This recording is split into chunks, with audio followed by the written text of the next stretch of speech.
There we go. That's the right button. Howdy, howdy, howdy. Welcome back to SciTrek, your sci-fi TV and movie channel. And welcome back to the Radical Wasteland podcast. That's right, folks. Welcome back to the Wasteland. Greg the Ghoul here with my human companions, Harris and Sarah. We are here today. Oh, I'm so excited. So sorry for missing last week, y'all. I've been anticipating the conversation for so long, and having to put it off another week was killing me. But I finished Pluribus. Yes. I finished Pluribus. And all I can say is, holy shit.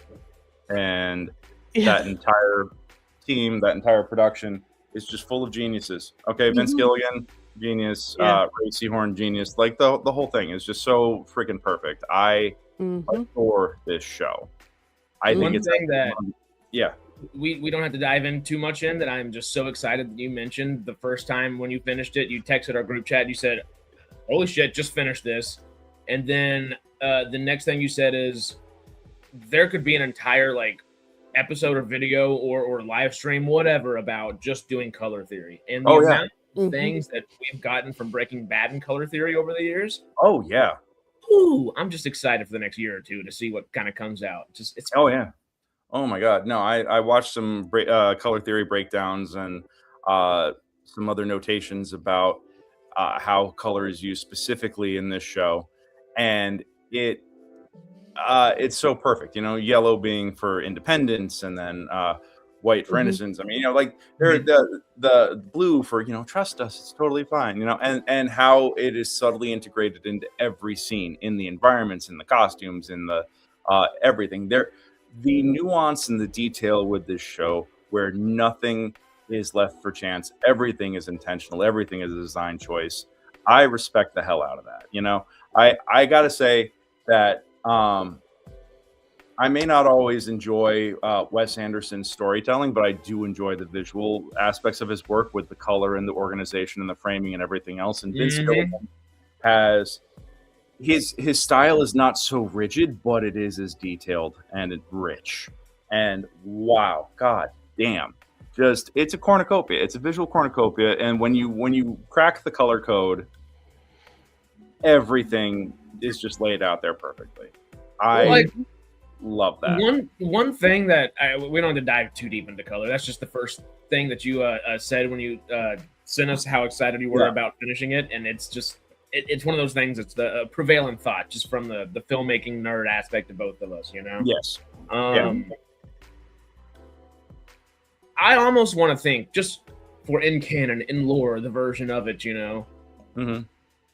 I mean, I don't know what to call the being. Whatever this being is, the body snatcher that's on this planet. Yes. It has taken over every mind, and it has the knowledge of every mind on this planet, so it does know color theory very well. It technically could be doing all of this I mean, it is doing it purposefully, but the level of purposefulness that is going on could be exactly what even the Easter egg finding people in the videos that make something on watching a show 2 years later would still be thinking about. Like they've meticulously planned that well ahead, which is just it's perfect. No, chef's kiss, absolutely, the whole thing. Well, I mean, sadly I don't have like a full video slideshow and essay here. I don't have a TED talk ready about color theory in this show, and I feel like other folks have already done it and done it better. So I recommend going out and seeking that out, guys, because if you're not familiar with Vince Gilligan's work, he does this in all of his shows, but color theory and color design plays such a major role in his storytelling. If you don't follow that, then you're only getting part of the story. So I strongly recommend familiarizing yourself with Vince and Company's game, because man, they are telling a story within the story with the color choices that they make in every scene. That's number one. Number two, the plot. Hey, remember how I said that I was pro pro unity and pro assimilation and everything? No, fuck that shit. And you were right. And here's the thing: I bought it hook, line, and sinker. I was like, they make some compelling arguments. Here's a question for you, and I don't know if you guys have thought about this at all. But where are the children? I don't mean like the teenagers. I mean, where are the kids? You don't see any kids. You don't see any babies. You don't see any infants. You don't see any toddlers. You just see those kids like the neighbor or whatever, but Yeah, you see the neighbor kids, and that's it. and she mentions the number of births at some point. She's like, this many people have died, this many people died in an accident, this many births happened. Yes, yeah. So, yeah. But that they can't do much about the fact that some people were already pregnant and ready to pop at the time of the assimilation. Right. So. Yeah, so I mean there's that. So but are they Sure. But are they actively trying to procreate? And also, yeah, we don't know. If 10% of if 10% of humanity died during the initial assimilation, how was that distributed amongst the age group? Yeah. I mean, you saw her reaction to that. Okay, Ray Seahorn's face when she's staring in the baby carrier in the pilot haunts me. It haunts my dreams. Like the fact that she was just seeing so visceral. Yeah. They're just talking about the Gate World stuff. Yeah. No, all good. Do we want to address that real quick? Because I mean, that's some big news that just dropped for you guys. And there's a lot of big news, but we'll be talking about that for. That's not the altar that I worship at, but I respect the fact that this is suddenly a high holy day for y'all. So if y'all want to, it's a cool day. Well, there's so much Pluribus to talk, and I know we only have so much time. Yeah, so because since we're starting, we can put that at the end. We'll put it at the end whenever you have to go. I'm gonna hard out in about 40 minutes, and then you guys can. And then if you guys want to chat about that, then feel free to take over at that point. But let's just keep going here for the moment. Where are the children? Yes. Like we know we can have some Children of the Corn shit going on here and have some really freaky, come and play with us, Danny. Come and play with us. You can have all these kid shit, but I think it's even creepier the fact that there's not. You only see adults running around. You don't see. Well, there is. What's her name? Has a son that's been. Oh, right. No, there is the one. There is the one. But but we're talking I'm talking like littles. I'm talking like I'm talking like infants. I'm talking babies. You don't see that. Yes, it did cost us almost $2,000, and it was the middle of the night emergency. But yes, we did get the plumbing sorted. Thanks, Littlefinger. Yeah, that was a long night. That was a long rough night. Real quick, last thing on Stargate, because we were talking color theory. I'm going to put this challenge out for folks. Where do you see color theory being used within Stargate in all of its TV shows? Let us know, not in here, but in our community section, and that can be something we talk about over time, over the next few weeks, over the next few months, and so on and so forth. Yes. It's a really fun discussion, and yes, Stargate has a lot of green, just being in, British Columbia, but where do you see it being utilized, especially in SGA, SGU, and within what the casts are actually doing within each respective episode in SG1? Let us know. But that was a lot. Yeah, that was a lot. We're split. At least we're splitting with our neighbors who were also affected by it, and we had it was a whole thing. So it wasn't as impactful on us as it could have been, but it still sucks, and we now are trying to sort it out with the landlords. Right. So good times. Anyhow, Wagner Mora, I forgot. We were very mad that you didn't get an Oscar. Yeah, he called me up and asked me to be his stunt double and accept it on his behalf in case there was a riot or anything. And, so, I said, I don't know. I just don't see the resemblance. So that's what I told him. You kind of look like a white Wagner Mora, I guess would be the only way I could say it. Okay. That's about it. I kind of see it. I don't know. He's a good looking dude. I'm not going to be mad at that. I feel bad if he's getting compared to me, so. Hey. Being compared to any beautiful Brazilian human being is always a compliment. Yeah, fair. I'll take that, run with it. If only we could live on those beaches. Oh. And the food. To bring it back to the food, though. Yes. How about those kids? Ooh. Yeah. No, that's what I'm thinking is HDP, guys. I'm thinking at least this creature is yes, it is a virus because it is going from planet to planet and spreading, and it is a parasite. Right. It basically kills the ability to procreate, kills the ability to consume, anything with such strict ethical restrictions. Yes. Yeah, it basically is the kindest kind of extinction. It is getting smothered with an incredibly comfortable feather pillow, is what it is. Yeah. You know? Oh, the blanket's so comfy and warm. Yeah. Oh, I can't breathe anymore. Yeah, exactly. Oh, but but it feels nice, doesn't it? It feels nice, and it's just it's kind of. So look, I love so much about this show that it's a terrible. It is suicide with a smile. It is the worst person possible being tasked with saving humanity from its own happiness. Yeah. Which don't tell me that doesn't get lost on you, because Carol is a toxic fucking personality. She is, Yeah. And like, it drives me insane. Like, look, there's many things about Carol that I like. What drives me insane more than anything else is, and I understand that this is an act of resistance on her part, but but I see this trait in miserable people all the time. She doesn't even say thank you. Never says thank you for any of the things. She just acts entitled and a royal bitch about stuff to them, because I understand that it's a power play.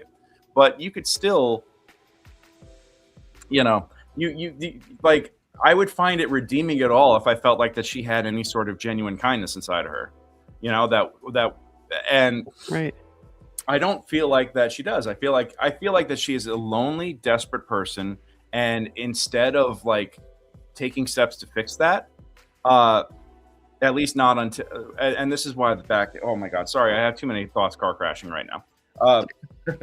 Okay, so I love the fact that she got to live out the libertarian fantasy of being completely self-reliant, and then finding out that, oh shit, there's a system that I exist part of, that I am dependent upon, that I only took for granted before, and that totally screws her over. Like, I enjoyed that. I thought that there was some savvy commentary happening there of the idea of this independent lone wolf needing a whole bunch of people to truck in food and restock her sprouts, so she should go shopping. Yeah, she's no Manousis. She's not capable of going through an entire rainforest. She doesn't have the skill set or all that. Her skill set was a very different one that was active in a very different world, and now she's bitter and reasonably, rightfully so in a lot of ways. But she was bitter before all this, though. She was bitter before all this. The bitterness made it worse. If it was the bitterness resulting from this, I'd be like, you know what? I fucking get it. Yeah. But to not to put too fine a point on it, but she was a bitch before the show started, and choosing to be miserable, even though she had the world at her fucking feet with adoring fans and a loving wife and all this other stuff. That's with her numbers and everything else. And then now that she gets entitled to her bitterness because of just the circumstances that the hands of fate have dealt her, and I don't know. She just increasingly toxic. And Peter, yes, I see your comment about quite a lot of cultures, please and thank you, aren't important, but she's a fucking American, and around here that means something. And she's about as run-of-the-mill American as you can get in a lot of ways. Yes, 100%. Yeah. So, but yeah, we can see her bitterness and miserableness just in the one flashback we get with her and Helen going to the ice hotel, looking at the Aurora Borealis, and all she's thinking about is her numbers. And I'm just like what? Honey, come on. You're like, yes, you're sleeping on a bed of ice. That's pretty fucking cool, though. Like, come on, there's no pun intended. There's a lot. Yeah, you have this romantic moment, and all you can think about is how you just want to be home being miserable because that's what's comfortable. Like this. I think it's important that they show these flashbacks to show that no, she's always been like this. I appreciate the fact that that us, they, them, the Unity, the Borg, whatever we want to call them, dealt with lots of personalities the way that I think that they should, and they pulled away and they said, you know what, sort your shit out, right? And no, I think Ayn Rand would be proven wrong by this show. That's what I'm saying, is because she goes from thinking that she's this staunch, independent, person that don't need nobody else and can live completely on her own and maintain everything, and then realizes the hard way that no, she's part of a society. She needs human connection. She needs a structure so she could be fed, because she's no hunter gatherer. Like there's a lot of stuff. And Manousis, for all of his badassery, is eating fucking dog food. So he's not. I would like Manousis at least, but that's about where.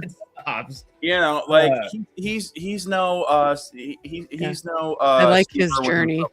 Yeah, Mhm. yeah. Zach, I understand. Here's the deal. That sarcasm does not transmit well over text, and I'm not trying to call you out. I'm just calling out the point and being like very literal right now because well, just to continue with the point you're saying is, I think Gilligan just does such a great. He made such a great choice in making Carol as miserable and bitter as at before and after, and you do want to feel for her, and you do feel for her in the bitterness that's brought on from the world ending and everything. But you just know, well, you were already kind of set up to be like this just from the way you treated the world, and it's is it comforting, I guess, to almost have a character that's just that. It's begrudging to even like her. Ultimately, their attitude and their world outlook doesn't change. They just feel more justified in being the person that they always were because of the circumstances around them.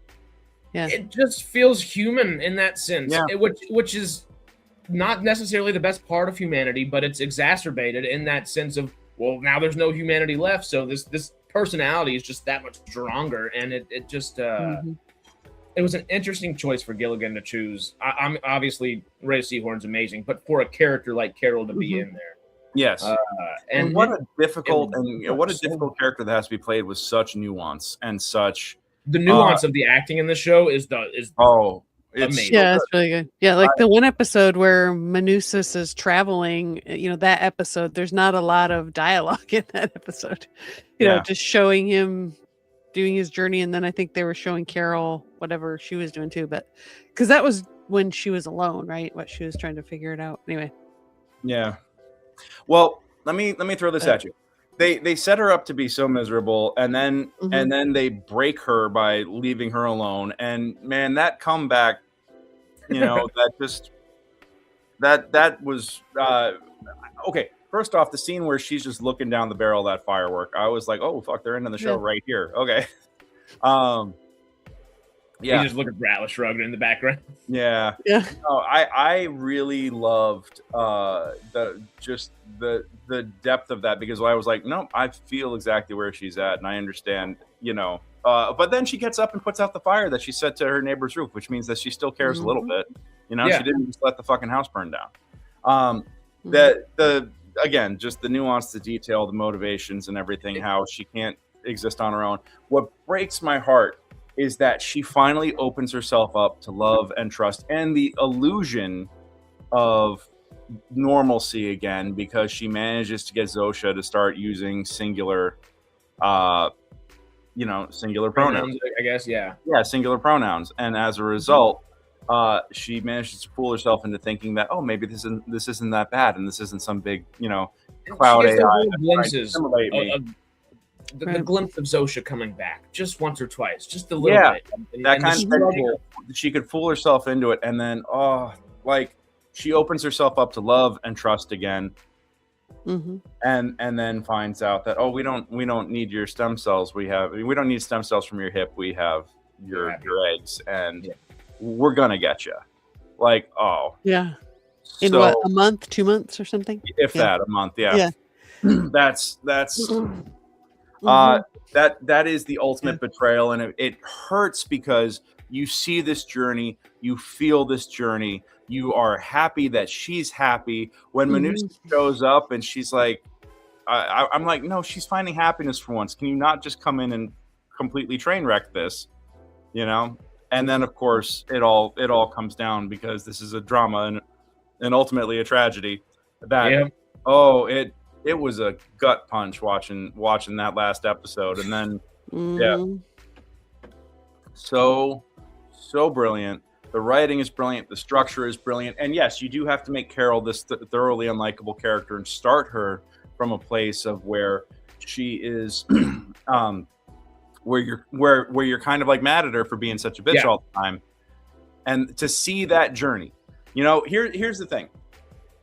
I, as a writer, I have learned that I have to be a horrible person and torture my characters and put them through hell in order for them to have a journey that warrants the growth that people expect, And it's it's a thing. I mean, sometimes I feel like a sadist for the things that I put my characters through. You know, it's my least favorite and favorite part about writing. It's just you create these awesome characters, and you're like, oh, I want them to live a great life. Oh, but we have to get to that great life first. But we have to get to know what bad is. It has to be earned. There has to be a journey. There has to be an arc. You know, and the bigger arcs have bigger obstacles they have to overcome from within and without. And you know, it's in serialized ongoing storytelling like this, it's incredibly important to have these ebbs and these flows and these hills and these dells that they have to deal with, because I think what kills me is that, you know, back in Deep Space Nine, one of my favorite shows of all time, don't get me wrong, but every season they would have the token Miles O'Brien must suffer episode, and for every time that he suffered, he was just fine the next episode on, like nothing had happened and there was no growth. He was basically mostly a static character. You know, it was very rare that you saw, you know, outside of certain plot lines, it was very rare that you saw storylines have lasting impacts on characters. You know, I think that's the only, not the only, but it's close to the only issue with the Monster of the Week style storytelling and a lot of things. Is there can be so much room for character growth, but if the cast is large enough, sometimes you have, like you said, just static characters that just they might get growth twice a season or something. And sometimes it's like with Bashir, when they find out that he's actually a genetically engineered, you know, spoiler alert. Yes, for a 30-year-old show. Spoiler alert. When you find out that he's actually a genetically engineered human, a la Khan Noonien Singh, and then that just kind of like, they refer to it every once in a while, being like, what, you could have beaten me at darts this whole time?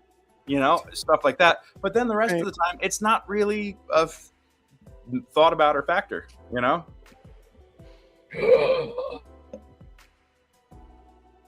Is that another spoiler alert? Should I just start going? No. Wait a minute. No, it's not. I don't remember ever seeing anything about that. No. Might be a little more sarcasm. Yeah. He's making it in there. So. Just. Oh, that's right. In A Man Alone. Yeah. Yeah, but he was replaced by a changeling infiltrator for a little while too. Yeah. So. Oh, logical baby. Oh, jeez. Yeah. Don't bring that up. I really, really love and appreciate the hell that they are putting Carol through, because I think that now she has a reason to be that angry and that bitter. Now she has a reason that's justifiable to be. Peter, they did have Bashir and Garrick in Lower Decks at one point. They had them guest in alternate version where Dr. Twink and Fast and Lizard were together as husband and husband. So yeah. I gotta finish that show. I started it. Oh, it's so a little Lower Decks. Oh, it's fantastic. I've liked it so far. I utterly love that show, and the depth of the cuts that they go to for that show, it just is if you're a Star Trek fan, it is just non-stop eye candy and fan service. And once you acknowledge that, I love Starfleet Academy, Monk. I'm enjoying the hell out of it. I'm watching it right now. That is the show that I'm currently working on, and I'm adoring it. So you know, there are parts I recognize the fact that it's not standard Star Trek. It is it's a different generation and a different set of stories. And when you start with the premise that this ain't your daddy's Star Trek, and free it from the baggage and the expectations of that, suddenly it's a lot more enjoyable. So that's my 2 cents right there. But you're also entitled to hate it if you don't like it. If it's not for you, it's not for you. Don't put yourself through hate watching it. You know? Yeah. That's on my channel. That's on the Stagecraft channel. That's the video tour for one of our fringe venues. So, yeah. Yeah. I'd still love to get R&B on one day. We'll work on it. We are slowly but surely. Yeah. Just jumping back into Pluribus. Obviously, Carol's just such a great character. It's cool that you meet her. You know that she's not necessarily a fun person. No. You know that she's what the character you're stuck with in a way. Yeah. but it's not so grating that you're like, well, I really don't want to. If it was a show with Joffrey Baratheon or Colonel Young from SGU, to bring up our discussion from this week, I would have turned off episode 1. But Carol is familiar enough of somebody I think we all know that, okay, well, the show's weird. It's making me ask some questions, so I'm going to follow. But I think I like Carol. I don't think I like her that much, but I know people like her. And you start off there, and then you grow to understand where she's coming from to a degree, of course. She's a little bitter, but there's an understanding of why she's better with the world after the fact. And you kind of not necessarily succumb to her point of view, but it's becomes understandable. Not the pre-bitterness. Jane. But you almost want that, you almost want her bitterness that she had prior to all of this happening to be put towards fixing it, you know? And that's cool. And hopefully, if we want to switch kind of vibes on talk about another character that's great, Manusas. I mean, we've already mentioned him a few times. Yeah. And here's a guy who is so determined to be isolated. He is much more of who Carol thinks she is and envisions herself to be. He is a lot more of that. Absolutely. But the thing is that he is so detached from everything that he has... Carol is still looking for the humanity in everybody. Manusas doesn't give a shit if everybody dies. You know? Yeah. Yeah. I think Manusas' plan for saving everything is basically killing anybody that's infected. You know? Killing everybody that's infected. And the casualness which he starts, like triggering their seizures and stuff like that. Although, boy, does that get us one of the most interesting discoveries of the whole show with that radio frequency and how that gets disrupted every time they go. You know, it's like, okay, we found the Wi-Fi signal that is networking everybody. Yeah. You know? And now you got to start. Yeah, I'm curious what they do with that. Yeah. Well, from Manusas' point of view, how many humans left on this planet? That's a question you can ask at any time, and they have to answer, and they'll give you that answer. After you have that question answered, of how many people are left, how many are expendable for me to figure out how to save humanity, and how many people can be left for humanity to be viable to come back at the same time? Right. 23. That's all you need. It's the magic number. Yeah, I mean, it might kill a bunch of people. Something like 7 women, 15 men, or something like that. I mean, that's what you need for enough genetic diversity. In order to repopulate humanity. That is something that I read a long ass time ago in some science textbook somewhere. But I think that's what they were talking about. Like, how many people would you need to send to colonize a new planet? And I think that was what it came out to be. So. Yeah, that's what you need in terms of genetic diversity in order to repopulate a planet. So I could see them maybe getting down to 23 people. I would not be shocked. Yeah. I would be shocked, but I would also not be shocked at the outcome, just from where the show has set up its ideas so far. I wouldn't expect that next season, but if it goes 3, 4, 5 seasons, that might wind up being a conversation at one point that they have to have. Absolutely. So got about 2 minutes before you fire up the OnlyFans here. Okay. Make more coffee. So do you think they broadcast the anti-signal or whatever at some point and make? I think at one point we are going to see them do that in an attempt to free everybody, and I think it's going to be even more destructive than the initial assimilation. Yeah. Because this is a tragedy from the guy who made Breaking Bad. All right.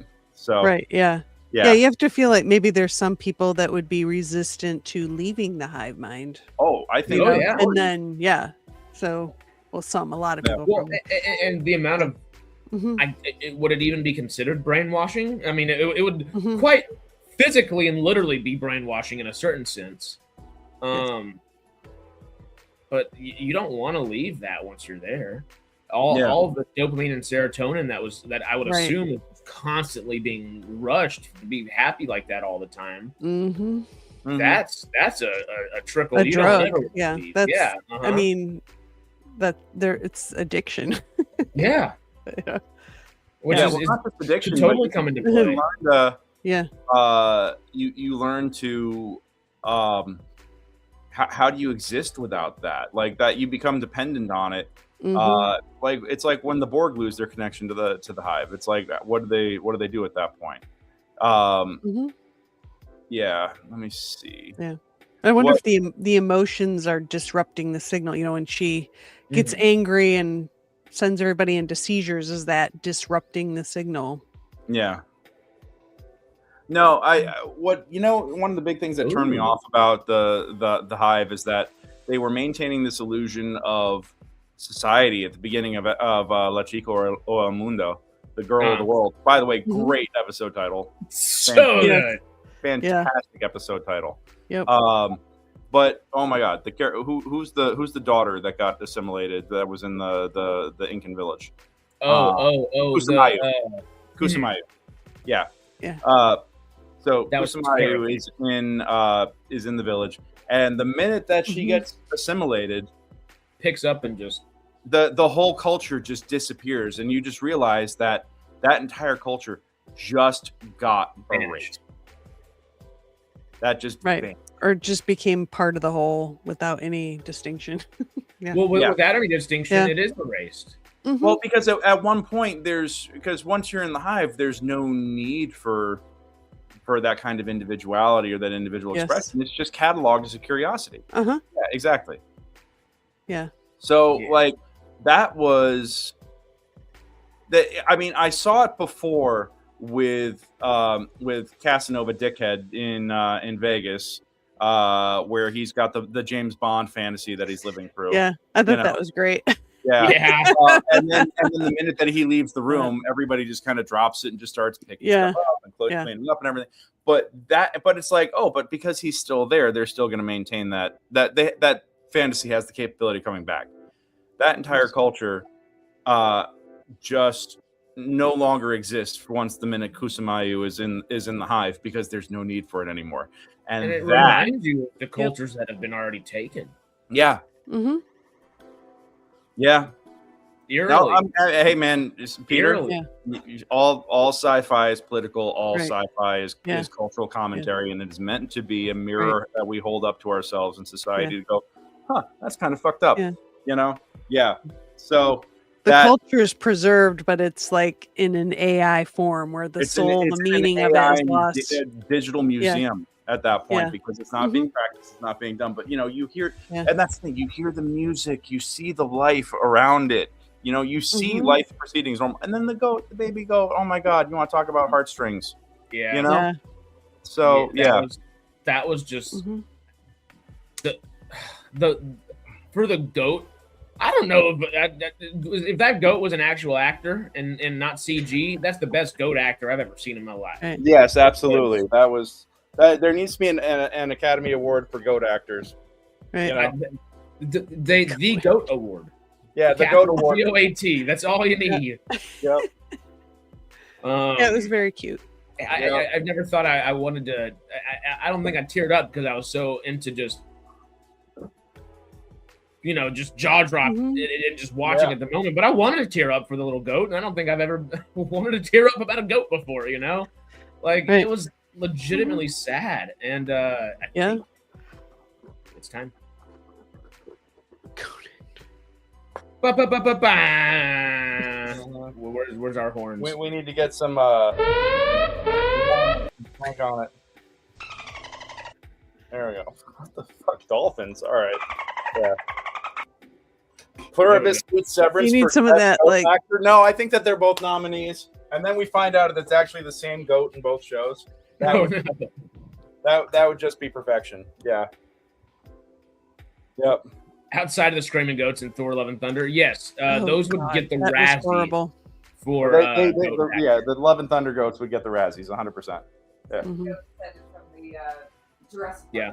Oh yes, yes, and actually, the goat on Pluribus, Jen just mentioned this. The goat from Pluribus and from Severance is actually descendant from a long line of goat actor families, going all the way back to Jurassic Park with the goat. Of course, naturally, it's a whole goat family. Oh yeah, the dynasty, goat. Was for the T-Rex? Was the goat for the T-Rex? Yeah. He survived. There were a couple shots. The animatronic did not. That goat is now king of the island. You know. Yeah. King of Goat Island. That's a tall king of Isla Nublar. Yeah. Hey, Nepo goats. That's great. Nepo goats, the Barrymore goats of yes. Yeah. I think that might be like the new channel awards is the goats. You know, the goat animal actor awards. Yeah. The other one, the other award will be a statue of you being chased by a goose running like that. Right. I shouldn't have told that story.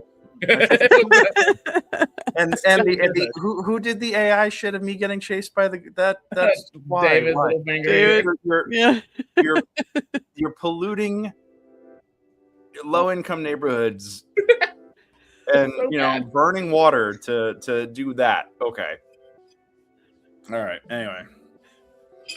Was it the best form of pollution I've ever seen? It was up there, but no, but it was funny. Yeah. At least it made me look tall, close to my actual height. That was nice. Yeah. Better than the last one. Oops. So Manoosis. Yeah. Do we want to talk any more Manoosis? Yes, I think that he's. Yeah.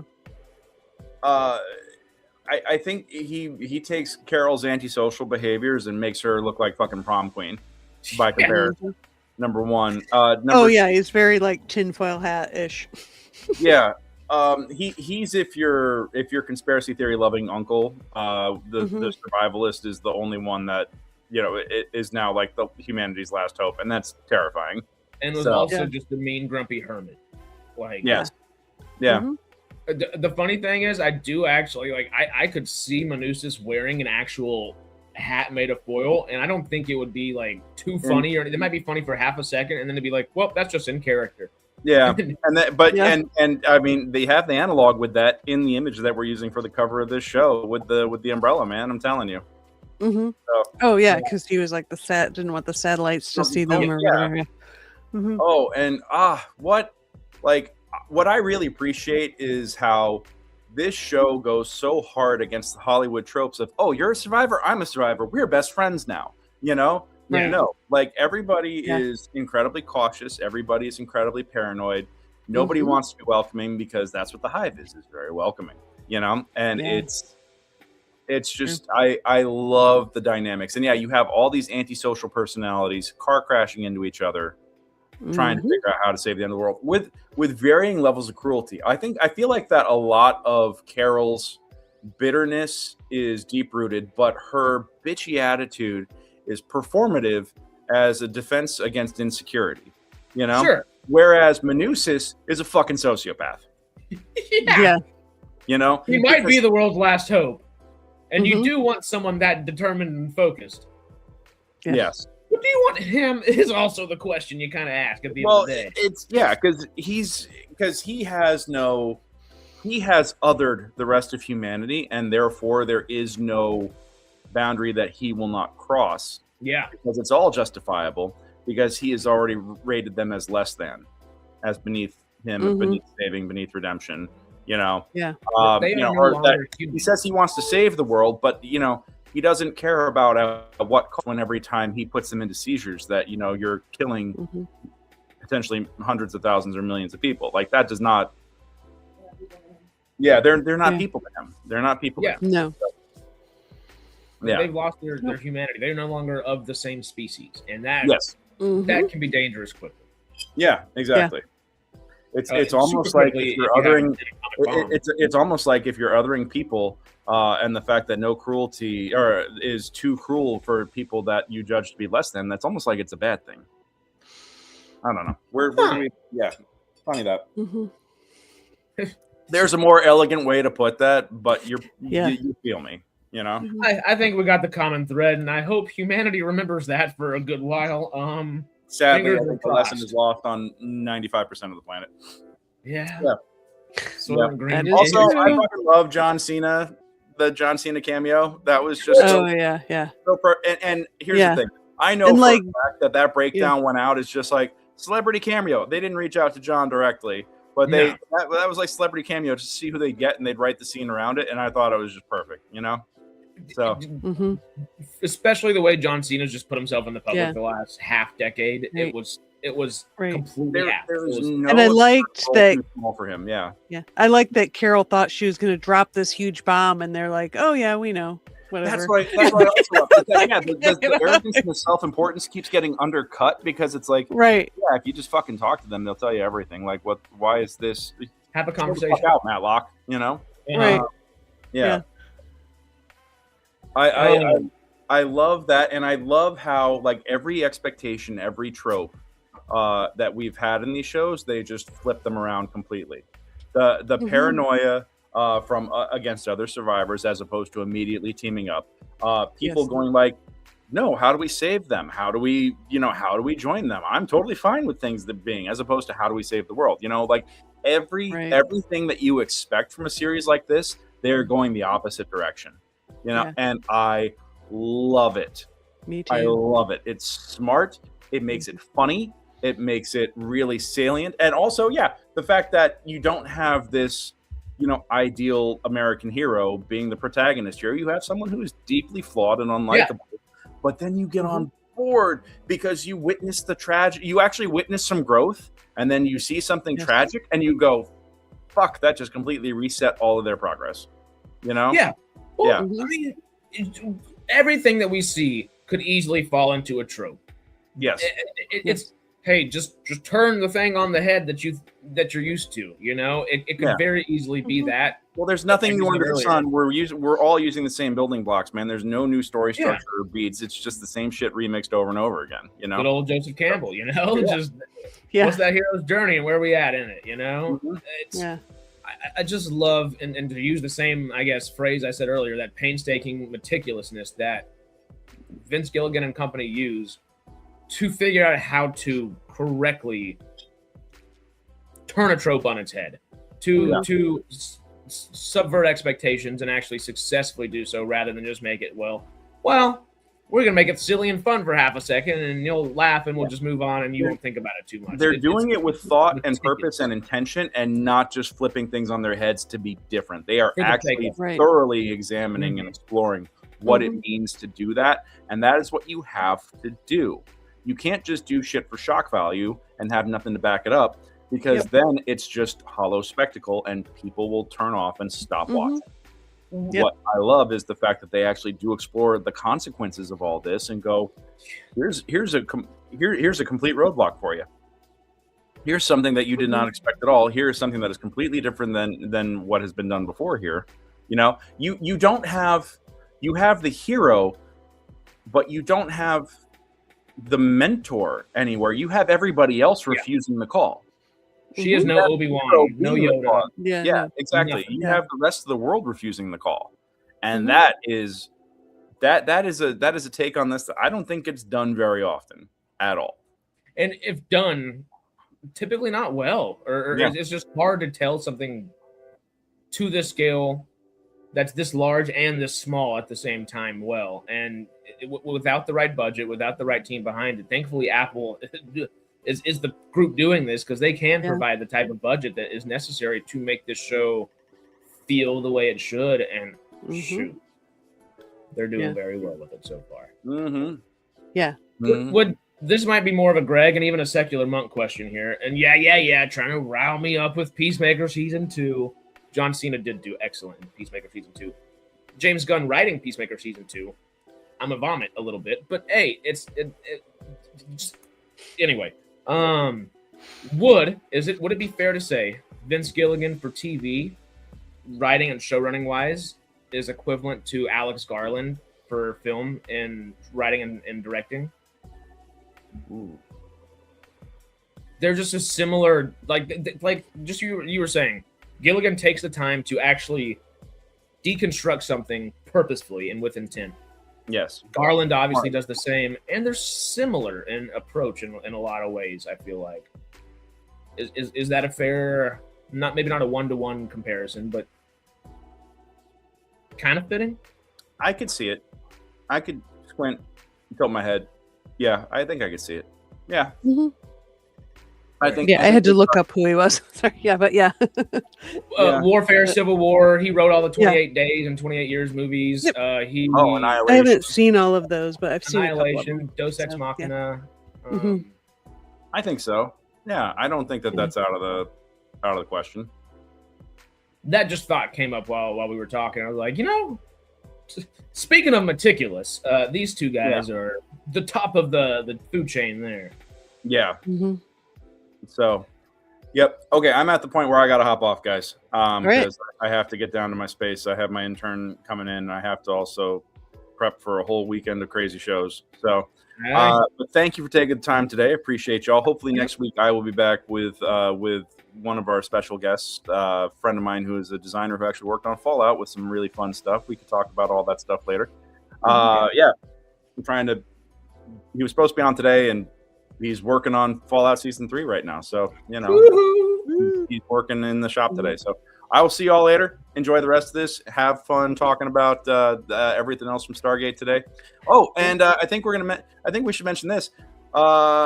I just got into Dungeon Crawler Carl, the book series, and we're going to start talking about that on here too, because you want to talk about some post-apocalyptic fun. That is a fantastic. Yeah, when I was at Comic-Con, there was a lot of guys dressed up as him with the hard boxers. Yep, and Dungeon Crawler Carl and Her Royal Highness Princess Donut, the Queen Anne Chunk. The fact that he's the sidekick, yes, I love that, and that the cat's the party leader. That's fantastic. Yeah, I'm excited. I know you already have the books. Send me the link, and I will get the books soon. Absolutely. I'm doing the audiobooks right now because I'm listening to them when I take my walk at night and go to the gym, and I am obsessed. Yeah, I'm already, I finished the first book in less than a week, and I'm already in the middle of book 2. So yeah, it's great. So cool. Big recommendation. I like to ask one quick thing before you leave. I'm a crackhead. I'm crazy. Yep. Good, bad, and ugly of season 1 of Pluribus. Speed round. All right. I should have prepared for this. Good. The mystery box. I think the mystery box is outstanding. I can't you just and the subversion of all the tropes. The bad, I think the horrific implications of society, of what it means for society, it hurts. It hurts. Yes. And the ugly is the fact that I find that the Hive is incredibly sympathetic and almost appealing up to a point, and that they have executed such a great flip by the end of the season that I'm like, I don't want anything to do with this thing. But I did have a moment of compared when we're all joking about rooting for the meteor to hit the planet as an evolution for things, is this that bad?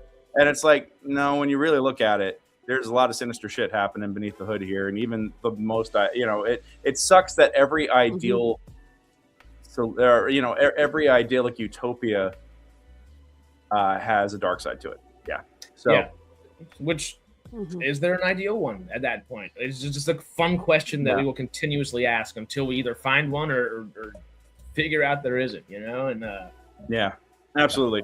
All righty, guys. I gotta hop off. All right. Bye, Greg. Right. See y'all later. Run some theaters. Be safe, brother. Bye. Tell Jen howdy. Bye, Jen. Howdy. Bye. Oh, yeah. Also, your Texas barbecue is pretty good. Where did that come from? But also, yes. Yeah. Now I'm hungry. Now I am hungry. This is later than usual. It's 1:00. I haven't eaten. I kind of am hungry. Yeah. We did just get a new episode for another Pluribus podcast if we have one. I might even end up making a video out of this, or maybe even ask Greg if he might want to do something like this. But is Pluribus the best mystery box since Lost? I think would be a good frame to jump on. The mystery box being who is doing this? Where is it coming from? Because we know that it's a virus mess, and I guess you could say they sent the blueprint for the virus and we stupidly went ahead and created it because it's communication from another world. That can't be anything bad. And yeah. So I mean why, I guess how we know what's happening. We just don't know the why. Is their intention to it seems like they're wanting to build satellites or communication equipment or whatever to perpetuate that virus into the rest of the universe. But who are the original aliens? Do they live like this and felt that the rest of the universe should too? Or is this, is there a group of aliens that are not affected by this that are trying to subjugate the universe or whatever? Yeah. Mm-hmm. Yeah. Which could, talk about 3, 4, 5 season wise, when and if it goes that far. Yeah. Vince Gilligan with sci-fi, I just love where it could go, and it's so simple to start, and that simplicity I think could be a little bit of a ruse, and I half expect it to be. And it's just so exciting. Yeah, and we didn't even talk about the bomb at the end, and how is she going to use that? Like, I'm going to set this bomb off if you try to change me. Is she's going to kind of hold them hostage with that? Must be in some way, but how can she? Yeah, because once they figure out how to make her whatever, they can get her infected, I think, pretty easily. One thing is, if that does happen, I don't think we've talked about subverting a trope. What if that happens? And what if we watch Carol have to find a way to break herself out of it? I don't know if we've even taken a few what if seconds Manousos ends up really being the last man on Earth or something and figuring it out? But I don't know. But Carol seems to be the central character, so would they do that? But I don't know. But you never know. They might shift it that way. Still see her point of view from inside of her own head. In a way, it would be hard to depict as well as they did in season 1. But if anyone's going to do it, Vince Gilligan. It'd be interesting to try to get the hive mind POV. Like, how would you even do that? Yeah, that's a big question in and of itself. And would you utilize the first podcast we did talking about it, and I think I mentioned it on a Sci-Fi Sundays while Pluribus was being watched by you, me, and Jay. It really, to me at least, feels like, and I'm pretty sure there's basis for it, that their intro bump banana is a little. It sounds like tunes that happen whenever you put nodes on a mushroom and actually hear mushrooms making music. Like the mycelium in their roots makes a sound, and to tap into that and depict what that would look like on a conscious level. Right. Whoa, that's just fun to even try to think about. Just filmmaking. I don't know if you scientifically. I just don't know if you could do it unless. I just don't. Yeah, I don't know if you could do it. It'd be Scavenger's Reign. Do you remember watching? Did you end up watching Scavenger's Reign? No.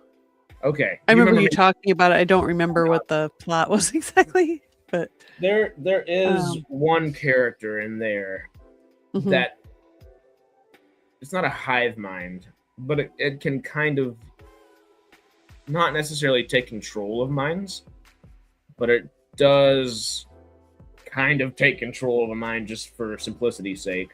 And that approach is the closest approach to maybe depicting something like that I've ever seen, or at least can draw from,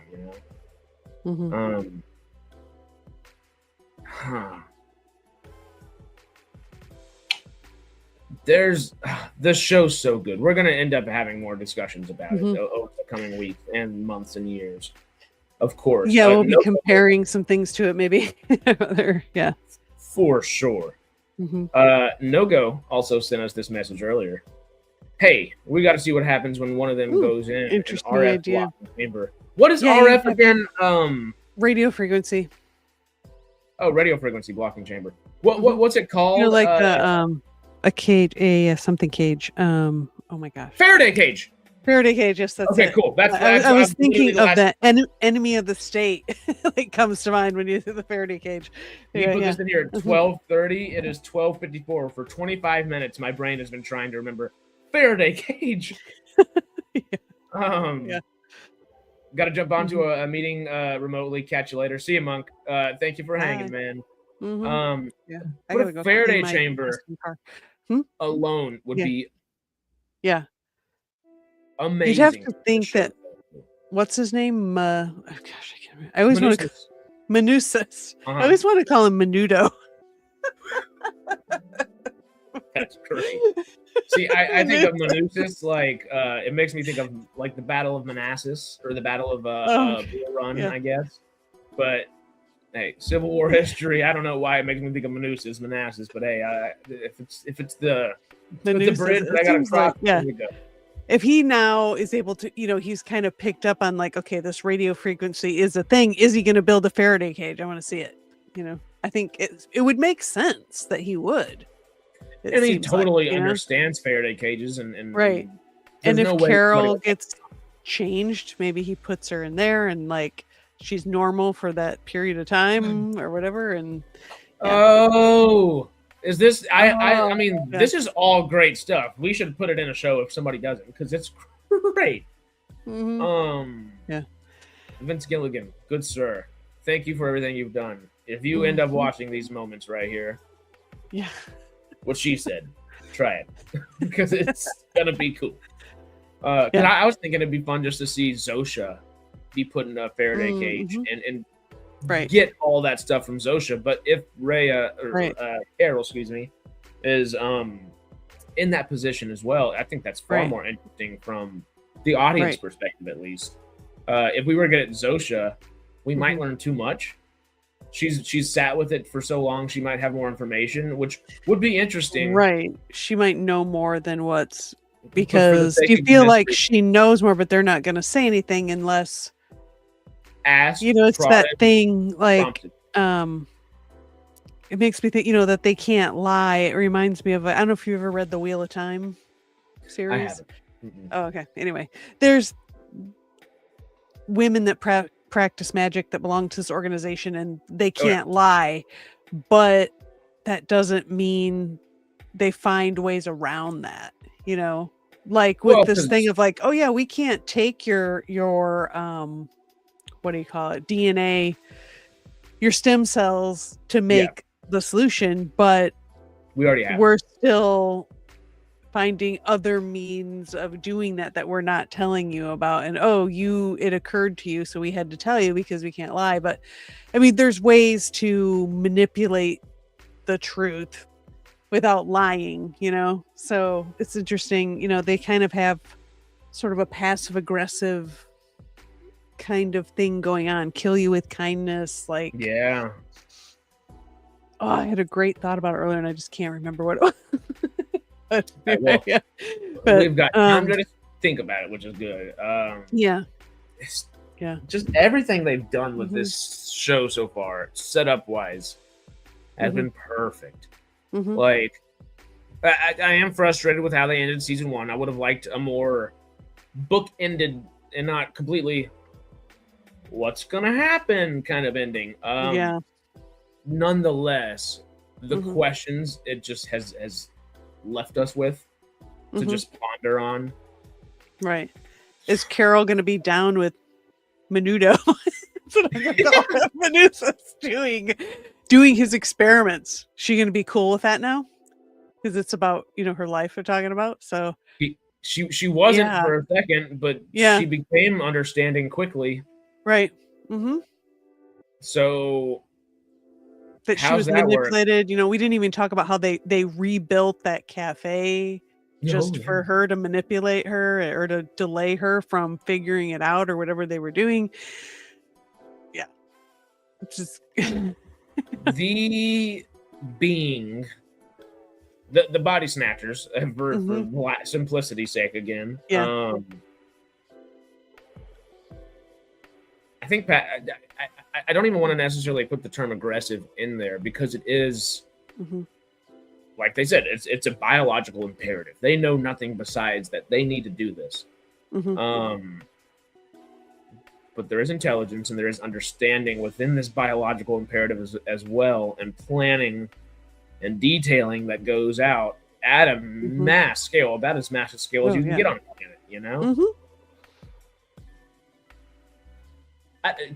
passive aggressive seems to be like what they are, and it is their approach. Just conniving, I guess, would be what Right. They kind of put this face like, oh, we're all really nice and want what's just best for you, you know? Yeah. And it's like, but there's like an evil face behind that, you know? Yeah. And it is the whole, well, I guess we do have to help Carol, and we do have to answer things a certain way. Right. She has figured out this, and she has figured out that we have to respond in a certain way. Right. And I guess we have to find out. I mean, I said the evil underneath, but maybe it's not evil. Maybe this is just a thing that exists in the universe and has the biological imperative to spread throughout the universe, and by any means necessary to do that. Well, I mean, Yeah, but if we're really thinking seasons ahead and just thinking, well, like the thought that you put out earlier, which I really do like, is this is just a virus. Viruses technically are not living. This virus is a hive virus of some sort, and we're not really in full understanding of what that truly entails just yet. But viruses are technically not living. They are like that weird in between life, and it's one of the few things that that we really don't understand in modern science and medical science, I guess, just yet, is viruses are not alive, but they're very close to life. What really allows them to be that, and if that's one of the things that this show dives into. I think anybody from biology in 7th grade on up to 75 to 80 years old can be interested in something like this, That being said, like you mentioned, if this is a virus, who made it? Who sent it to our satellites to get the information to recode and build the virus? Right. Is it something that evolved? Is it a higher intelligent species that is trying to subjugate the universe? Do they think they're doing good for the universe by making everything the hive mind? Well, yeah. Just with the thought that, hey, well, and I guess it could go either way with if there is another species of alien of some sort that is sending out this virus to the universe and either subjugating it or feels like what they're doing is best for the universe at large, connecting the universe. Who's to say that this hive mind doesn't traverse galaxies in a certain sense? We don't know. Yeah, we don't. We can't comprehend necessarily at the moment with just what we have how that could even work, but are we supposed to at the same time? This is a much different civilizations and species than we're used to. All that being kind of said, if we figure out how this virus, if this virus is alive, if it's not just a virus, if it is an actual living being, or if the virus kind of mutates to live on its own as well as be this collective mind. If it becomes aware, maybe it's not aware that it's sent out there. It just knows, like it said, it has a biological imperative to keep sending itself as many places as possible. Yes. If it's not aware that somebody sent it out there to subjugate the world, the universe, not just our world, but the world, traverse space like the Borg. Okay. If the virus were to become self-aware that it was sent out not in goodwill, not in, this is hippy dippy, happy-go-lucky, making the whole universe and having a good time. Yeah. And it's much more, they're trying to take over everybody, and they're using your, as in the virus, gratitude and love and ability to make people feel the same way to do so. Does that turn the virus on its creators at a certain point? And how would that even look? How do you change what a biological imperative is? And an imperative, just using the word imperative, almost implies a bit of technology to it as well. And is that artificial intelligence within technology? Or is it a crafted intelligence from something that already was intelligible at first and given an imperative, prompted with this imperative? Right. Or like they said, is it truly just biological? And if it is biological, how can a virus have a biological imperative if it's not a biologically living being? Right. lot of questions right there. Yeah. And what if they figure out that, the radio frequency definitely knocks it out or kills it or whatever, relinquishes control? What is going to be the hive mind's reaction to that? What actions would they take, since they won't even pick an apple from a tree? Will that change, And if it does change, why, of course, but how? And how far are they willing to change for the sake of, do they see it as justice? Would they, or would they see it as a necessary duty at that point and come to understanding with what they've been sent to the universe to do? There's just in either angle, any angle that they take it, will be and would be freaking interesting. For sure. It's just exciting. I mean, we can still be this excited for a show that's been off air for a little bit, and we're not getting for another year and a half almost. Like, it's it's probably going to be the end of next year or early 28, maybe. Hopefully maybe by the end of next year. Yeah, hopefully next year.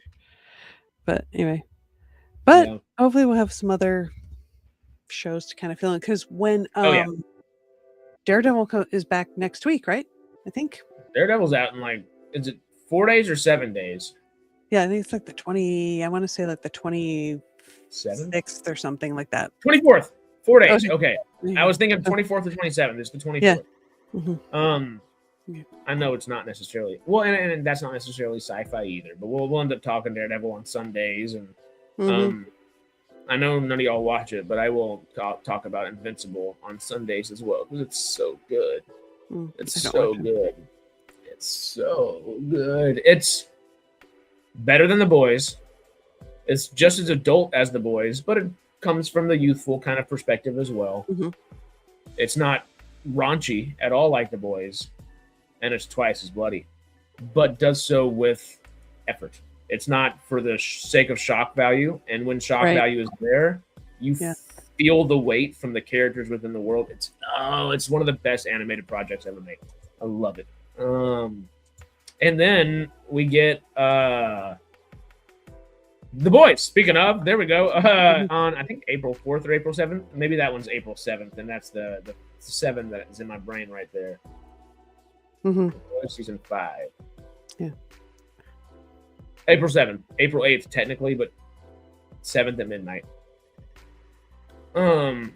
Peter's out of here. Adios. Peter, hope you're doing well.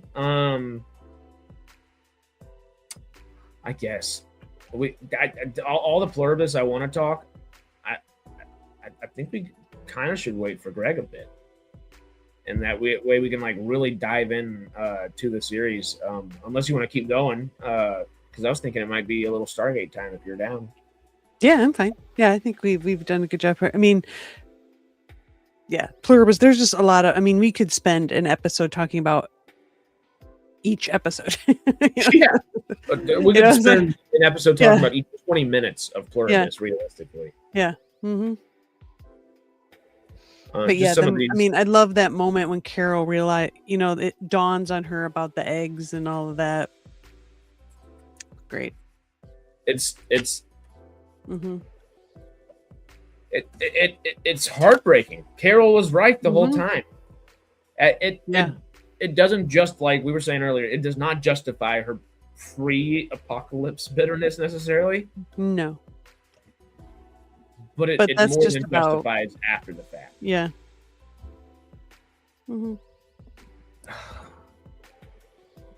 It's just such a. I mean, it's the only thing that I feel like could be, and I will never be able to relate, but it's I think the only thing that would be more of a gut punch than a gut punch, a literal egg punch, like an ovary punch or something like that's. It's just you feel it in your soul the second they say it. You're just like, I think she believed I can relax. They're not going to try to change me, but it's they're going to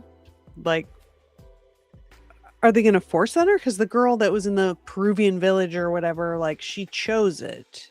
Yeah. But Well, they're just that's like, the oh, thing. it gets better and better, and it's so much serotonin and whatever, and it's wonderful, and we're doing this for your own good. It's just They didn't have that's more Kusumayu's. evil than evil. Yeah, they didn't have So, Kusumayu's yeah. cells, and or Mhm. maybe she gave them her cells. Right. Yeah. too. She wanted to join, so she Yes. agreed to it. Mhm. Nobody else on Earth got that choice. Nope. She only got that choice, I think, because she was left. Mhm. They obviously yeah. don't plan on giving Carol at least a full choice. So is it, hey, you can do No. this on your own free will, or whenever it happens naturally, it's going to happen naturally. And even though naturally is Yeah. us going to find your eggs and then make a Mhm. way to do this on like an airborne base or whatever, Right. I don't think they'd Yeah. have any second thoughts or qualms about just releasing her strain of the virus or whatever Right. Yeah. near her or in her water. Or, I wonder if we find out, like what is it about those 12, 13, 12 people's, whatever it is, it's what, 12 now, whatever it is. What is different about their brain chemistry that it didn't work, or how is their brain, and all the people that died, how was their brain was wired that it killed, that the process killed them, Yeah. So, but still joined. Like Helen, I'm sure there are ones Yeah. where the process just killed him outright. Because Helen was pretty close to that, but right before dying, she Right. conjoined, as they say. So, what makes people die? What makes people almost die, but then still goes forward? Right. And what makes people not susceptible to this virus as well? And what like you said, is it a part of your DNA? Is it part of your protein sequence? Is it something you ate yesterday morning, or like what is it? Oh, right. Yeah, that'd be interesting. And how do they get that to as many people as possible? And if they are even able to distinctually figure out that minute strain of protein within whatever DNA sequence it is, or whatever, which I don't think they have the people to do anymore either. Can you even would putting that same protein in another person, would that cause them to die? Is that susceptible for even all blood types or all DNA types, whatever, to be given freely over other people? Right. Or And do if they so, does it even help them? Is it too late? Yeah. Or do they force the hive mind to ask every living person if it's their choice to stay or leave the hive? Yeah. Which from their point of view and perspective that we've been afforded so far, that's they should. Yeah. They should. No go. This program sounds a bit like Dark City with the mind control. I mean, it's not. There's all every form of mind control possible is technically happening all at once, in some way or another. It's funky. I don't think the joining kills anyone, No-Go says, but mass surprise joining is much riskier. The Hive says no one died during the joining until the mass event where people were unprepared. Yeah, and there wouldn't be a mass joining at this point, too. But that doesn't necessarily mean the joining doesn't kill anyone. Because it might have been that it was just such a mass kind of hysteria type thing, but also it could be a protein sequence or something like that. With the way the show has presented its science so far, I wouldn't be surprised if there were something like that. But at the same time, like you said, there's only 13 or 12 people left now, so that's kind of one at a time and more meticulous, like the show likes to be, than just, all right, episode 1, here's this bomb. Have fun. Yeah. As we just witness in horror for 50 minutes what's happening. Yeah, the Hive must have done math of how many it could convert versus die off, just for the sake of resources. Right. And they do consistently continue to do math as well. Dark City Pre-Matrix. Ooh, cool. Dark City is a good movie. I like that movie. we can keep talking Pluribus if y'all want to, because obviously there's so many interesting things. Well, we'll be probably talking about Stargate when it's 2 weeks till we get Outpost again. But so if y'all want to talk a little bit about just what was talked, but we could just kind of share about what's happened today, which was awesome. It was like way more than I expected it to be. But some of you may have watched it. I actually wrote some notes just to remember when we do get to it. They announced 2 people that they've hired on for the series, which is Nathan Crowley as the production designer, which is awesome because he's done the Batman Nolan movies. He did Westworld, Wicked, Interstellar. My favorite Christopher Nolan, The Prestige. Yes, The Prestige. What else? There's a couple other big ones on there too. I could pull them up, but I mean, they're not messing around. This is like a heavyweight production designer. Like it's him, and it's his wife too. Even mentioned it, and Industrial Light and Magic. They've also hired, and they hired Mohan Leo. I hope I'm saying that right. Who's done Andor and Rogue One and some other things. So I mean, they're getting like real people that really know what they're doing to do this stuff. So it makes me more excited about the show. It makes me really excited, and and Joe, and they were talking to Martin Garrow, but someone else dropped in. He popped in. He popped in. Come on, wearing a Lost T-shirt with that company or whatever that was in Lost. I don't remember what it's called anyway. And they really were talking about how they use Gate World and stuff like that. Like, they're really making sure they're doing the details right, which I loved. They appreciate and respect the fandom. They're doing their research to make sure they're keeping the canon done right. It makes me so excited. It's gonna be good. He didn't announce the name of who the composer was, but he did say a composer has been hired, and they are trying to, before the series starts, have 4 hours of written music already composed. Right. Bear McCreary crew and cast and everything, but I keep thinking like Bear McCreary or whatever his name is. Somebody said Bear McCreary, and he does work with Prime. He seems to do everything. He's done so many. Love Bear McCreary to do it. Right. Who did Westworld? Ooh. I'm just I don't know why that just popped into my head, but I guess he wasn't really a part of that. But the production designer was. So I was just curious if that's anyway. Ramin Djawadi is the acclaimed Iranian. He's German the other one. composer. You see his name a lot too for score. I've seen his name several times. I can't remember on what everything, but which I'm not sure. Let me Google who Fallout's composer is, because that might be a confliction. You know what I'm trying to say. Because he's on Prime. Since he's already part of the Prime Fallout. Amazon, working for Amazon or whatever. Yeah. With the other Nolan brother he's worked with before. Yeah. Composer for Fallout. Honestly, that's somebody that should just be on our brain semi-frequently. Fallout show. Hey, I'll give you one guess. Bear? No. Nope. Ramin Djawadi. The same guy. He's done a lot of things. I bet you it's him. I wouldn't be surprised. Wouldn't shock me unless he's too busy. Oh God! They just aren't my brain's still thinking Pluribus and excited about Pluribus, and now I'm excited about that too, and all of it's just I know. It's like my brain got so full of Stargate stuff. Is the body snatcher here? Because I've got a lot of dopamine and serotonin flowing right now. What's going on? Yeah. He probably does it with a Rush Prime membership. I'm excited. I'm glad they're actually following through with, because when they did the original announcement, they said we're going to keep doing these, these dial the gate thing or whatever you call it, these updates, and they're following through on that. So that's awesome. Yeah.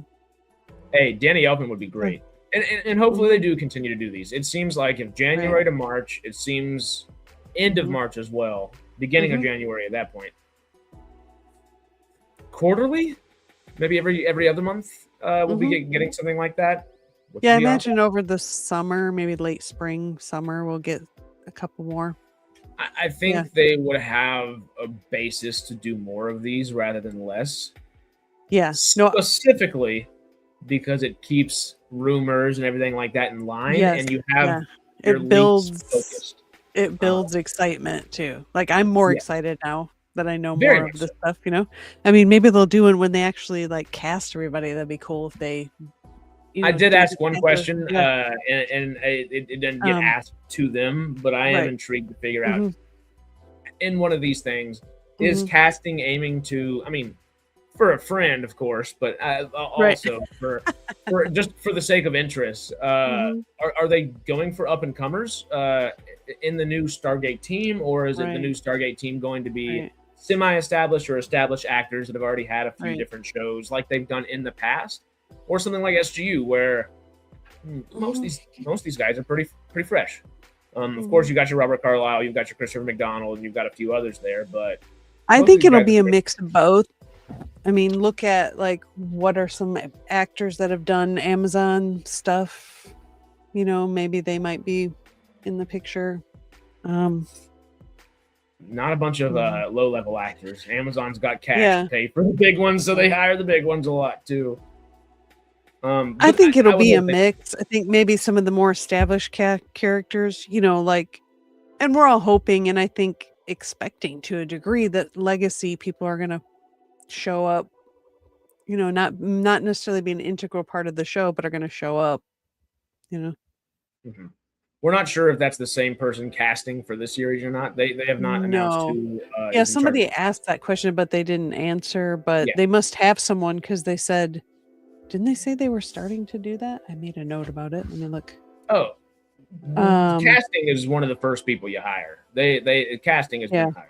Sure. They said they're in the preliminary stages of casting, but they haven't, you know, set a date of when that's gonna be announced. But they're starting to probably pull some names and look at people, and I mean, because they got to get the script writing done to know what kind of characters they're looking for, that kind of thing too.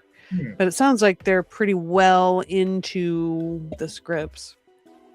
Yeah. So, and David did bring up a question that there was one thing that they did not say, but if you read between the lines, we did get information of today. David said also they did say some episodes will be up to an hour and a half long. I think they did not say that necessarily. They said, would they be willing to go there? I think they're not saying that they have any, but they'd be willing, you know, if the story and the budget and everything lines up to do it, they would, I think, be willing to do those. The way I think Garrow said it, and he said it very well. I really, the more I watch Martin Garrow on lives, the more I'm like, this is kind of the man. Like this guy's great. Like he just seems like he's funny and he almost caught himself at one point. He said, "Well, now we're kind of done, so let's just shoot the shit. Let's shoot the breeze." But he caught himself before he said shoot the shit. Was like, let me hold myself back and say shoot the breeze or something. He dropped an F-bomb too, which I don't think like is not that big a deal. But they want, you know, but he's doing it for Amazon. I'm sure they're trying to, you know, because when they had those pre-recorded interviews they did with Nathan and Moen, those were, you know, that, you know, I did see at the end of those interviews, like Prime's thing came up, like it was their property or whatever, those interviews, you know. That was interesting too. So our dial, you know, I'm just curious to know, our dial, the gate and gate world sort of like officially connected to Amazon? Yes. You know what I mean? Like in contract with them to do this stuff, or okay. We did not get contract. We did not get contract. We did not get confirmation with them that they are on contract from any of their streams, and I haven't even texted David to ask or anything like that. And I'm sure he'd be like, yes, no, or I can't tell you. You know, one of the It's there's something in between that where it's not undercover, but I would imagine that if Amazon is letting them do this, there's something. You know, yes, MGM is not necessarily the MGM they were familiar with 15, 18, 20 years ago. Right. nonetheless, they still have large ties and connections with MGM, and MGM is still part of the process of this whole thing. And it is MGM's show just as much as it is Prime show, maybe even more. And that being said, if they were the lore keepers for it back in the day, and they're hanging out with Garrow and Malazzi, we can assume they're going to be vaguely involved, at least informationally, going forward. And hell yeah, I mean they should be with that. With the track record they have, they should be. The assumption I make with them for sure having a contract with Amazon, the assumption I have there is the fact that when those pre-recorded videos would whoosh on and whoosh off, what popped up? Yeah, that's what I was just saying. Prime showed up, so it's like those interviews belong to Amazon. I think, you know. They probably don't monetize them, but they are the official sponsors, I guess, would be my assumption. Again, right. Yeah, I mean, they're... Yeah, and they can't comment on any of that, Lead Farmer. They said they go to Dial the Gate to look up facts. They got a blueprint from the Lore Keepers. Stargate from David. Which is awesome. Like, talk about a compliment. That's awesome. Yeah. God, that's just so fun. To kind of keep going with this thought real quick, though, the way Garrow did say it was they have an allotted budget, they have an allotted amount of time.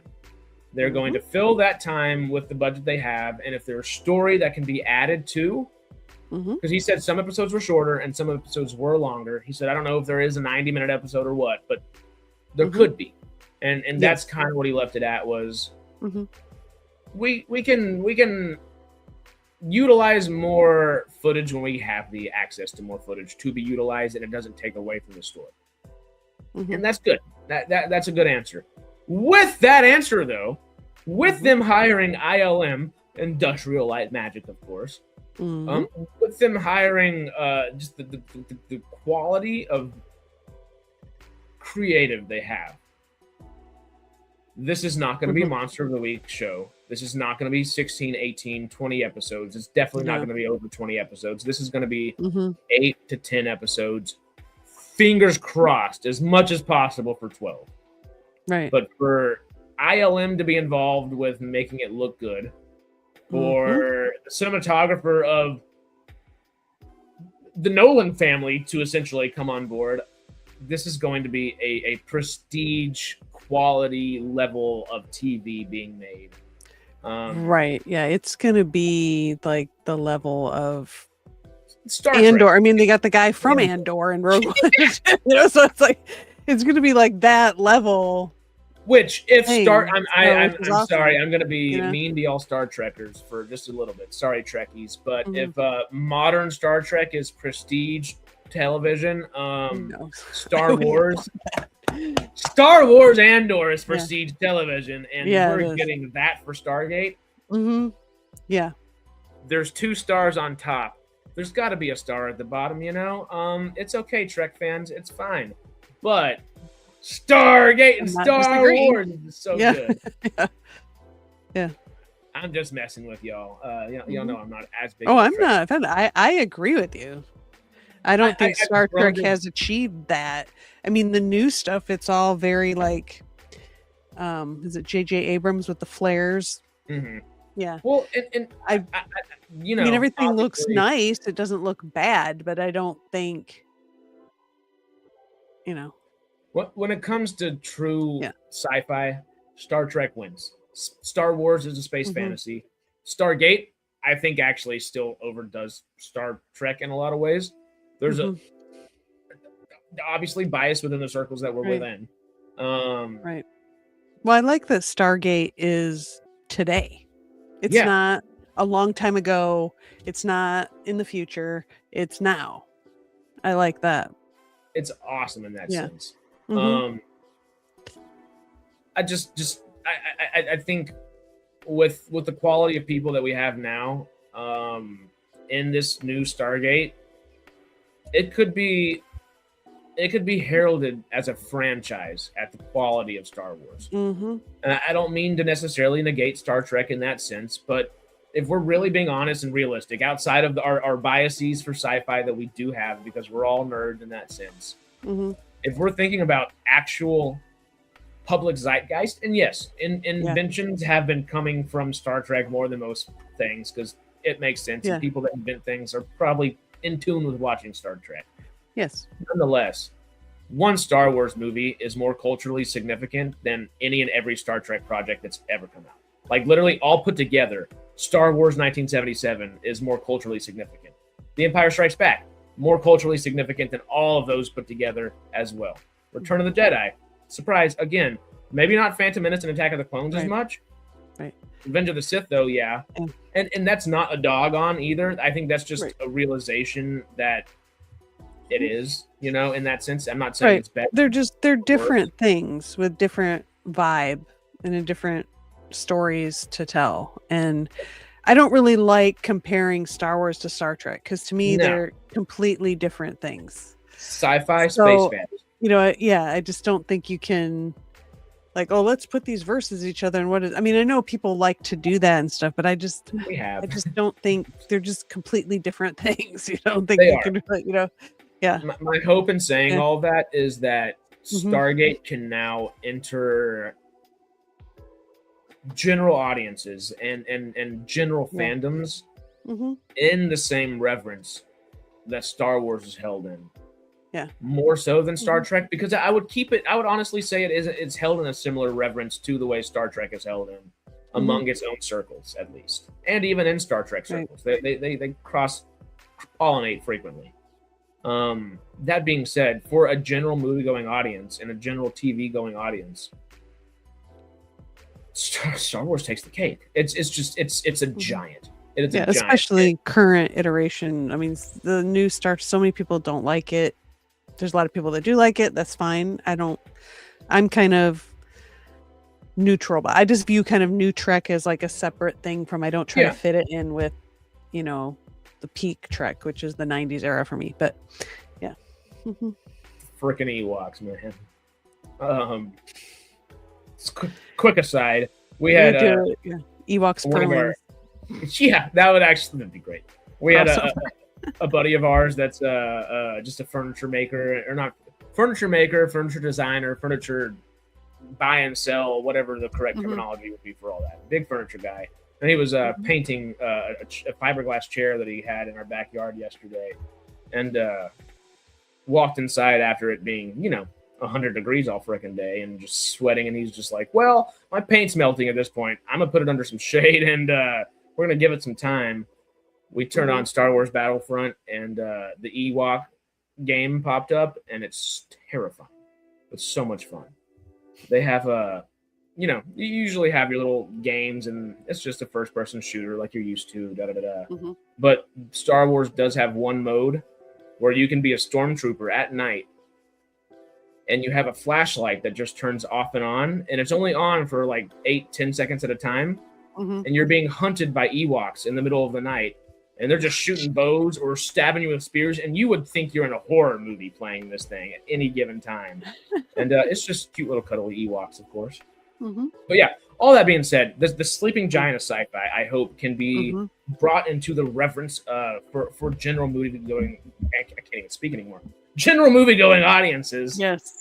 That like Star Wars takes the place for. And I hope it remains in that same kind of reverence for nerdy audiences like Star Trek, Right. It's something fresh and new too. We've had so much Star Trek, Star Wars, just inundated with all that kind of stuff. It's like, here's something new, fresh, that's a different angle than, there's similarities, of course, but,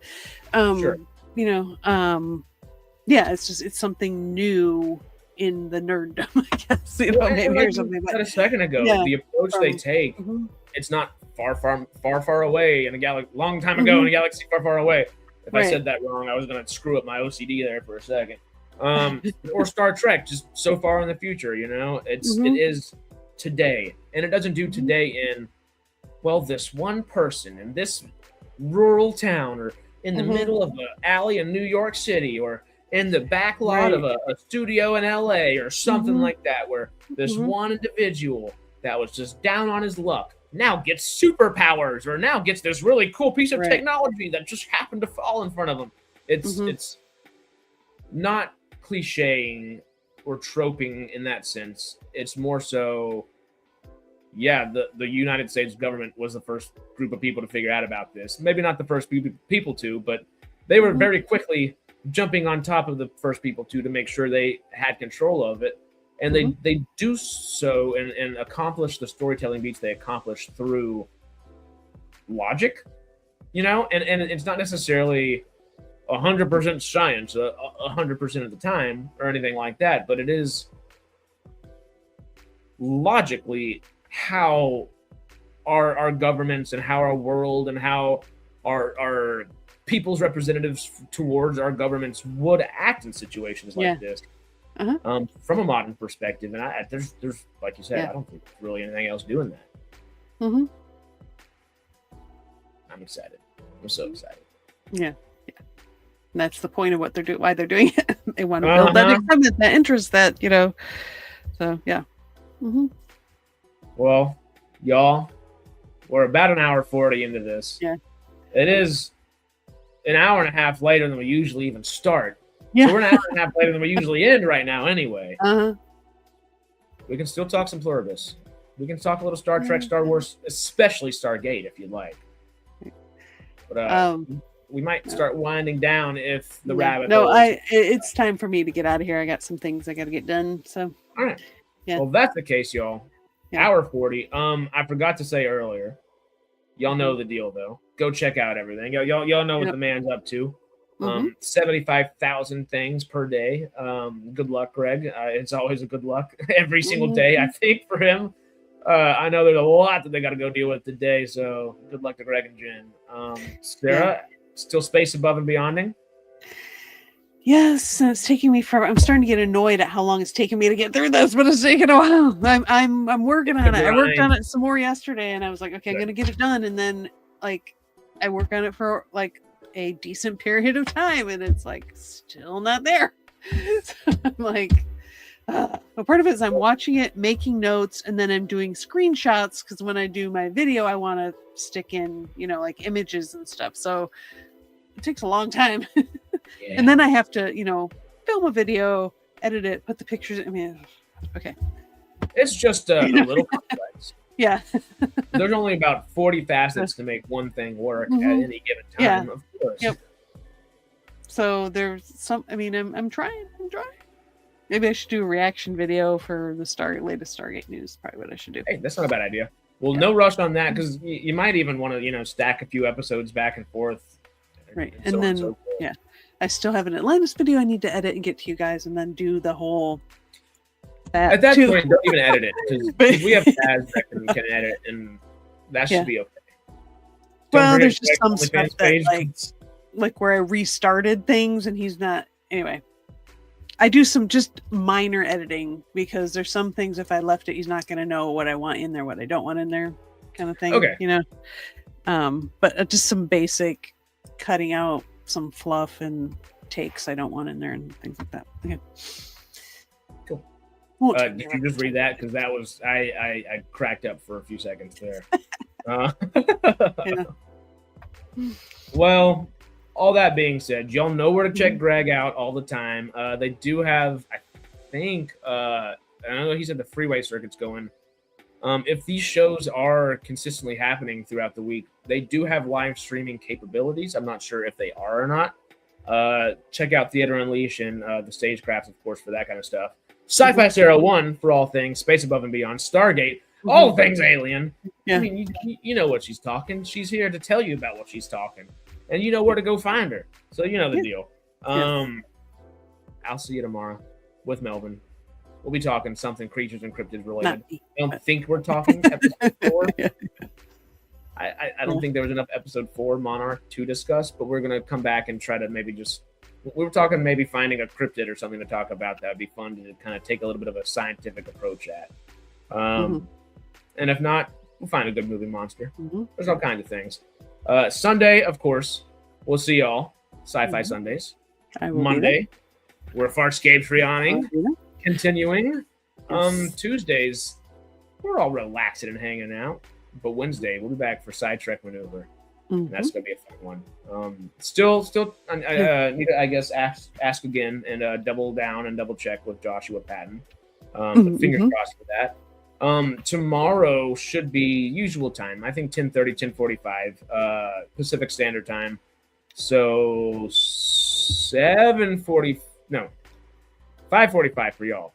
5:30, 5:45 for y'all because it's 7 hours, not 8 right now, if I remember correctly. And yeah, that's about the next week for us. Y'all know. This has been a fun one. I think we were oohing and gooing and gushing all day about some Pluribus, which is always a fun thing to do. Yeah. This has been the Radical Wasteland podcast. We will see you again tomorrow and Sunday, but we have fun talking Pluribus today. We'll Stargate it up, Firefly it up on Sunday. It's going to be chock full of the dubs and snubs of the actual Oscars, whatever we want to talk about. It's going to be wild. And if you can do anything for us, stay cosmic, SciTrekkers. And we'll see you tomorrow. All right. Bye.